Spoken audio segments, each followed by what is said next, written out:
Vatican saint Peter's ബസിലിക്കയിൽ ഇന്ന് പുതുതായി 21 കർദിനാളന്മാരെ ചേർക്കുന്ന ചടങ്ങിന് പറയുന്ന പേര് കൺസിസ്റ്ററി എന്നാണ്.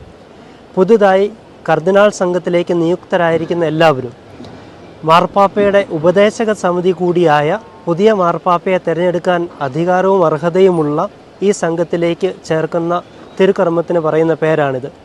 ഇന്ന് മാർപ്പാപ്പയുടെ അധ്യക്ഷതയിൽ നടക്കുന്ന ഈ ചടങ്ങിൽ ആദ്യം തന്നെ 21 പുതിയ കർദിനാളന്മാരെയും പേര് വിളിച്ച് മാർപ്പാപ്പയുടെ മുന്നിൽ അവർ പ്രസൻറ്റ് ചെയ്യപ്പെടും. അതിനുശേഷം അവർ ഓരോരുത്തരായി അവരുടെ കത്തോലിക്ക വിശ്വാസവും മാർപ്പാപ്പയോടുള്ള വിധേയത്വവും ഏറ്റുപറയും. തുടർന്നാണ് മാർപ്പാപ്പ ഇവരെ സ്ഥാനീയ ചിഹ്നങ്ങൾ അണിയിക്കുന്നത്. ഏറ്റവും പ്രധാനമായിട്ട് 2 കാര്യങ്ങളാണ്: അവരുടെ തലപ്പാവും അവരുടെ മോതിരവും.